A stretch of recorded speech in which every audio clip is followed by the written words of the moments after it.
တုံ့ပြန်မှုတသက်မဟုတ်တော့ပဲပြတ်သားတဲ့ဆုံးဖြတ်ချက်တစ်ခုဖြစ်သွားခဲ့ပါပြီမြမမျိုးစိတ်ဒီစပါးကြီးတွေဟာဒါကိုခန်းစားသိရှိလိုက်ပါတယ်ဝိုင်းရံထားတဲ့အခြေအနေတွေများပြားလွန်းလာပြီးထိန်းချုပ်ဖို့ခက်ခဲလွန်းနေခဲ့တာပါခွေးထားတဲ့သူ့ရဲ့ခန္ဓာကိုယ်ဟာပုံမတင်းကျပ်လာခဲ့ပါတယ်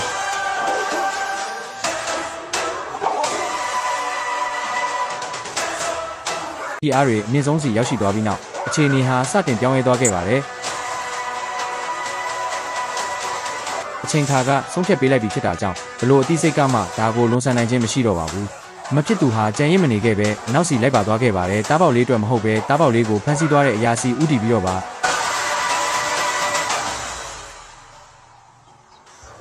အရာပြန်လဲပြေးလဲသွားနိုင်တယ်လို့မျိုးအရာတစ်ခုခုပြန်လဲရောက်ရှိလာမလားဆိုပြီးသူတို့စောင့်ဆိုင်နေခဲ့ကြပါတယ်ဒါပေမဲ့ဘာမှပြန်မလာခဲ့ပါဘူးသူမဟာနင်းနေမြတွန်းဆုပ်ခြင်းမရှိအခြားသူတွေကိုခေါ်ဆောင်ခြင်းမရှိပဲအနောက်ကနေလိုက်သွားခဲ့ပါတယ်သူမအရှိစီခြေလန်းလိုက်ပြီးရက်တက်လိုက်ပါတယ်ထိုအရာဟာသူမဘက်စီလက်ကြည့်လိုက်ပါတယ်သူမရဲ့ရင်ထဲကအရာတစ်ခုဟာအနောက်စီလက်ပြန်လို့မရနိုင်တော့ပါဘူး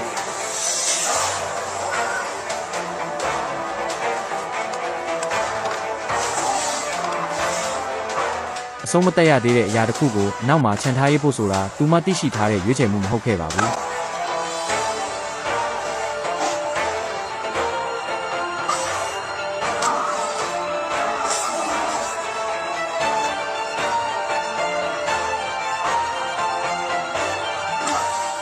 အခုတော့ထိုရာဟာပုံမိုလင်းမြန်စွာပုံမိုထက်မြက်စွာရုန်းကန်တိုက်ခိုက်ပါတော့တယ်ခ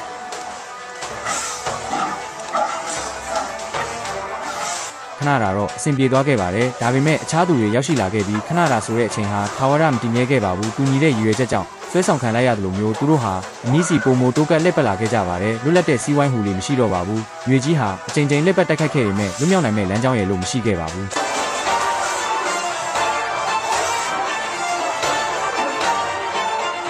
တကောင်ကစတင်လှုပ်ရှားလိုက်ပါတယ်ပုံမိုကျဲလောင်စွာမဟုတ်ပုံမိုမြန်ဆန်စွာမဟုတ်ပဲပထမဆုံးစတင်လိုက်ခြင်းဖြစ်ပါတယ်အဲ့ဒီခဏမှာပဲကြန့်ရှိနေတဲ့အရာအလုံးကနောက်ကနေလိုက်ပါလှုပ်ဆောင်ခဲ့ကြပါတယ်အရာဟာဖြစ်တင်ဖြစ်ထိုက်တဲ့နီလန်တစ်ခုတည်းနဲ့ပဲစသိမ်းသွားခဲ့ပါတော့တယ်တကောင်ရဲ့ကြောင့်မဟုတ်ပဲအလုံးကြောင့်ဖြစ်ပါတယ်ဘာချက်ပြမှုမျှမရှိဘာခေါင်းဆောင်မျှမရှိပဲညီညွတ်မှုတက်တက်ပါပဲတကောင်စီဟာထိုခိုက်တန်းကတောင်းဆိုထားတဲ့အရာကိုပြုလုပ်ခဲ့ကြတာဖြစ်ပါတယ်ဒီမှာဘာမှကိုရေးကိုယ်တာမပါဝင်ခဲ့ပါဘူးဘာမှလည်းရွေးချယ်ခဲ့ခြင်းမဟုတ်ပါဘူးလှုပ်ဆောင်နိုင်သူတွေကလှုပ်ဆောင်ရမယ့်အရာကိုသာပြုလုပ်ခဲ့ကြတာပါအရာကိုဆုံးဖြတ်ပေးလိုက်တဲ့ခဏတာအချိန်ကာလတွေသာရှိခဲ့ပြီးအဲ့ဒါတွေလည်းကုန်လွန်သွားခဲ့ပါပြီ